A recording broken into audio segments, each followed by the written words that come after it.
As we continue and we are nearing the end of the liturgical year, the Church always chooses readings that help us reflect on the inevitable end of the world. And that's why all of our readings today in some way forecast the end of time and the parousia, which is a Greek word that means the second coming of our Lord Jesus Christ. And the question is not if Christ will come back. The question is, when will Christ come back? It's a definite. It will happen. But unfortunately, the answer to that question is no one knows. And in our human weakness, there are usually two different ways that we fail in our waiting for the Lord. And Jesus warns us about both of those. The first, and maybe most common, is that we never think about it. We love doing this. Not just with the problem of the second coming or the end of the world, but most issues that we have that come up that, don't really have an immediate urgency. There's no issue that we need to deal with at the immediate second. And so when we look at the problem and we say, well, that's not an immediate threat, we tend to put it on the back burner and consider it, that's a problem for another day. But if the problem is, if we never think about it again, we might just completely forget it altogether, like it was never there in the first place. Until one day, that pot on the back burner always boils over. It will happen. And so the other trap that we could fall into, that our Lord warns about today in our gospel, is when we become hysterical over the end of the world and the second coming. When we become hysterical, that is when we're able to be deceived. Logic kind of goes by the wayside, emotions take over, and we're able to be deceived by those who would try to trick us into thinking that the end of the world is upon us.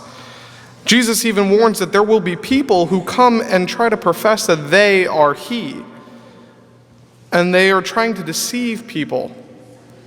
And many are going to fall away from the Lord because of it. We can't let ourselves be overwhelmed. But who wouldn't be tempted to be overwhelmed?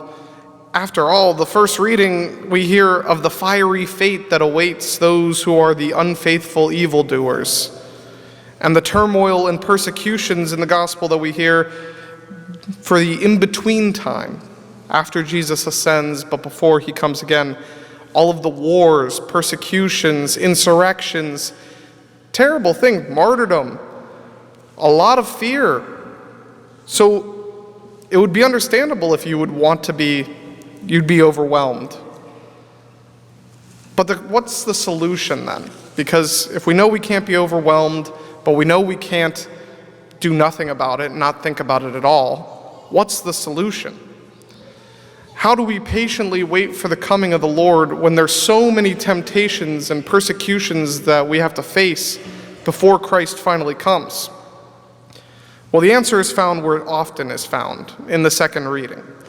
And the reason why we find a lot of these answers, these practical answers, in the second reading, in the Acts of the Apostles, in the epistles that are written, it's because the early Christian communities that these letters were written to were addressing the fact that these people were grappling with the same questions that we're grappling with. And it was the apostles' way of helping them to understand and to live out the faith. And so St. Paul in the second letter to the Thessalonians today instructs them to imitate the apostles and himself. And he does not just tell them to live out the faith and list a bunch of rules for them to follow. He lives out the faith every day in his life and shows them that it's possible. He leads them first by example. And St. Paul has modeled his life to be like Christ and shows them the way for them to then be more like Christ. That's the way to prepare for the second coming. If we live each day as if Christ was coming back tomorrow, then we're never going to be caught off guard. We'll never be surprised. We'll just keep our heads down, work together in harmony, and try to make God's kingdom present on earth as much as we can, preparing ourselves for that moment when God finally comes and calls us all to his kingdom, which is the day that we all hope and pray for. The second coming is not a fearful event. It is the moment that all of us should be waiting for. It will be the happiest day. And so while we still have time to prepare for the second coming, we want to make sure that we take full advantage of this time. This time that God's granted us is a gift each and every single day. And we come together, we use this time to come together to worship and also take stock of our lives. Find the ways that we're succeeding in preparing our hearts for the kingdom. And being honest with ourselves and finding the areas that we still need to work on. We have this time to fix it, to turn to the Lord, ask him for his grace and his help, while we still choose to live in the peace of God, knowing that no matter what chaos is going on in the world, he is in control. He will protect us.